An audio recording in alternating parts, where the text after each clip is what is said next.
آله حق قدره ومقداره العظيم. قال الله تعالى في كتابه الكريم وهو أصدق القائلين: أعوذ بالله من الشيطان الرجيم.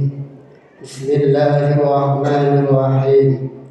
يا أيها الذين آمنوا اتقوا الله حق تقاته ولا تموتن إلا وأنتم مسلمون. أما بعد. Ma'asyiral muslimin wa zumratas salihin rahimakumullah.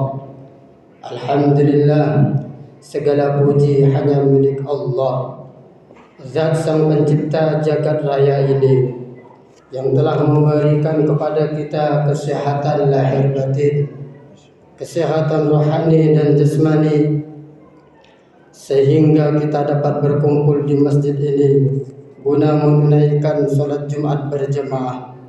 Tidak lain semata-mata kita patuh dan tunduk akan perintahnya Allah Subhanahu wa ta'ala. Salawat dan salamnya semoga selalu mengalir deras kepada junjungan kita Nabi besar Muhammad sallallahu alaihi wasallam, Nabi yang menjadi teladan kita sepanjang masa, Nabi yang selalu merindukan akan kehadiran kita, Nabi Khatimul Anbiya wal Mursalin Sayyidina Muhammad sallallahu alaihi wasallam serta keluarga dan para sahabatnya. Ma'asyiral muslimin wa zumratas salihin rahimakumullah.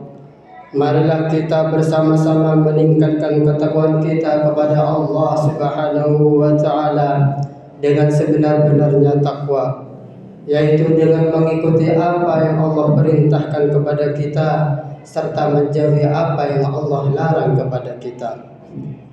Kita sebagai umat manusia pasti pernah melakukan kesalahan, pasti pernah bermaksiat, pasti melakukan dosa di hadapan Allah Subhanahu wa ta'ala. Baik kesalahan yang kita sengaja maupun kesalahan yang tidak kita sengaja. Di antara kita pasti pernah bermaksiat, melakukan dosa di hadapan Allah Subhanahu wa ta'ala.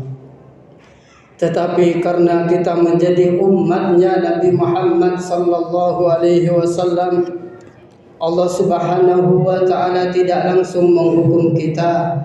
Allah Subhanahu wa ta'ala tidak langsung menyiksa kita, serta Allah Subhanahu wa ta'ala tidak langsung membinasakan kita karena kita sebagai umatnya Nabi Muhammad sallallahu alaihi wasallam. Allah Subhanahu wa ta'ala memberikan kesempatan kepada kita agar kita kembali kepada Allah Subhanahu wa ta'ala, agar kita bisa membuka kesempatan itu dengan mengetuk pintu taubatnya Allah Subhanahu wa ta'ala. Hal demikian seperti yang Allah tegaskan dalam Al-Quran surat At-Tahrim ayat yang ke-8 yang berbunyi: A'udzu billahi minasyaitonir rajim. Bismillahirrahmanirrahim. Ya ayyuhalladzina amanu tubu ilallahi taubatan nasuha. Wahai orang-orang yang beriman, tubu ilallah, taubatlah kalian semua kepada Allah Subhanahu wa ta'ala dengan sebenar-benarnya taubat. Ulama menafsiri maksud daripada tubu ilallah, taubat kepada Allah, adalah ar-ruju' ilallah bi ta'atihi, kembali kepada Allah dengan melakukan ketaatan, mengikuti perintahnya Allah Subhanahu wa ta'ala. Serta diperkuat oleh Imam At-Tabari dalam salah satu tafsirnya, kata beliau maksud daripada tubu ilallah, di samping kita kembali kepada Allah dengan melakukan ketaatan-ketaatan, ibadah-ibadah yang Allah perintahkan, serta wa ila ma yurdihi ankum, serta kita kembali kepada Allah dengan melakukan sesuatu yang dapat mengundang keridhaannya Allah Subhanahu wa ta'ala. Kemudian kata Imam Tabari, apa maksud daripada taubatan nasuha? Allah Ta'ala menyeru kepada kita yang mukmin, kepada kita yang beriman, kepada kita pendosa ini bertaubat dengan sebenar-benarnya taubat. Kata Imam At-Tabari adalah ruju'an la ta'uduna fiha abadan. Engkau benar-benar kembali kepada Allah, melaksanakan ketaatan kepada Allah serta tidak kembali lagi melakukan dosa yang sama selama-lamanya. Allah Subhanahu wa Ta'ala telah memberikan kepada kita keluasan pintu-pintu rahmat-Nya, memberikan kepada kita keagungan anugerah-Nya dengan membukakan pintu taubat-Nya kepada kita semua ini yang pendosa. Bahkan Allah Subhanahu wa Ta'ala sendiri senang dan cinta kepada hambanya, kepada umatnya Nabi Muhammad sallallahu alaihi wasallam yang penuh dosa ini kembali dengan bertaubat di hadapan Allah Subhanahu wa Ta'ala. Sebagaimana yang disabdakan oleh Rasulullah sallallahu alaihi wasallam, Inna Allah azza wa jalla yabsutu yadahu bil-lail liyatuba musii'un nahar. Sesungguhnya Allah azza wa jalla yabsutu yadahu, membentangkan tangannya, membentangkan rahmatnya, membentangkan kasih sayangnya di malam hari, liyatuba musii'un nahar, agar manusia yang penuh dosa di siang hari bertaubat di hadapan Allah Subhanahu wa Ta'ala. Wa yabsutu yadahu bin nahar liyatuba musii'ul lail, dan Allah Subhanahu wa Ta'ala membentangkan tangannya, membentangkan rahmatnya, membentangkan kasih sayangnya agar liyatuba musii'un nahar, agar manusia yang penuh dosa di siang hari mau bertaubat di hadapan Allah Subhanahu wa Ta'ala. Artinya tatkala kita di siang hari berdosa, kita melakukan dosa di hadapan Allah, meskipun kita bersembunyi-sembunyi, Allah Maha tahu apa yang kita perbuat. Tetapi Allah Ta'ala membentangkan tangannya, membentangkan kasih sayangnya, rahmatnya di malam hari agar kita di siang hari yang melakukan dosa mau bertaubat di hadapan Allah di malam harinya. Dan juga ketika kita melakukan dosa di malam hari, bermaksiat, berzina, melakukan hal-hal yang tidak Allah ridhai, kemudian kita bertaubat di siang hari, maka Allah akan menerima taubatnya.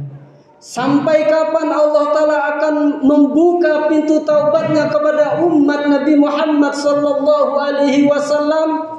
Hatta tatlu'a syamsu min maghribiha, hingga matahari terbit dari barat. Hadis riwayat Imam Muslim dan Imam Nasa'i.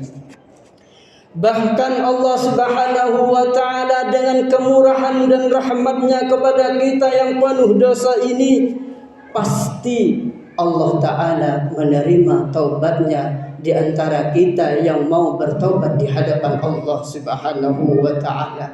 Asalkan kita dengan sungguh-sungguh kembali menyesali apa yang pernah kita perbuat di hadapan Allah Subhanahu wa Ta'ala.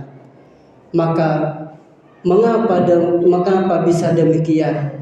Tidak lain karena kita dimuliakan oleh Allah Subhanahu wa Ta'ala, bukan karena kita, tetapi karena junjungan besar Nabi kita Muhammad sallallahu alaihi wasallam. Kalau umat terdahulu melakukan dosa, Allah langsung binasakan, Allah langsung turunkan azab, Allah langsung binasakan, Allah langsung matikan. Tetapi untuk umatnya Nabi Muhammad, Allah berikan kesempatan kepada kita agar kita mau bertobat di hadapan Allah Subhanahu wa Ta'ala. Bahkan kata Nabi Muhammad sallallahu alaihi wasallam, "Lau akhta'tum hatta tablu khatayakum as-sama'." Seandainya di antara kalian melakukan dosa di hadapan Allah Subhanahu wa Ta'ala, bermaksiat di hadapan Allah Subhanahu wa Ta'ala hingga dosa-dosa kalian mencapai tingginya seperti langit, Summa tubtum, kemudian engkau bertaubat di hadapan Allah Subhanahu wa taala, lataballahu alaikum, niscaya pasti Allah Subhanahu wa taala menerima taubat kalian. Tidak lain karena kita menjadi umatnya Nabi Muhammad sallallahu alaihi wasallam. Sebagaimana yang difirmankan oleh Allah Subhanahu wa taala dalam surat Az-Zumar ayat yang ke-53. A'udzu billahi minasyaitonir rajim. Bismillahirrahmanirrahim. Qul ya ibadiyallazina asrafu ala anfusihim la taqnatu min rahmatillah. Katakanlah wahai Muhammad, wahai hambaku, alladzina asrafu ala anfusihim, mereka yang telah melampaui atas diri mereka sendiri. La taqnatu min rahmatillah, janganlah engkau semua berputus asa dari rahmat Allah Subhanahu wa taala. Meskipun engkau berlinang dosa, meskipun dosanya seperti tingginya mencapai langit, bahkan seperti gunung-gunung yang menjulang tinggi, kata Allah Subhanahu wa taala, la taqnatu min rahmatillah, janganlah engkau sekalian berputus asa dari rahmat Allah Subhanahu wa taala. Innallaha yaghfiru dzunuba jami'a, karena sesungguhnya Allah pasti menerima, mengampuni dosa seluruhnya. Innahu huwal ghafurur rahim, dan sesungguhnya Allah Maha Pengampun dan Allah Maha Pengasih. Hadirin yang dirahmati Allah Subhanahu wa taala, semoga kita yang penuh dengan dosa ini, sebelum ajal kita datang, sebelum kita meninggalkan dunia ini, oleh Allah Subhanahu wa taala kita diberikan kesempatan, kita diberikan taufik bisa bertaubat di hadapan Allah Subhanahu wa taala. Kita semua tidak lain keluar dari masjid ini melainkan kita sudah bertaubat di hadapan Allah Subhanahu wa taala. Amin amin ya rabbal alamin.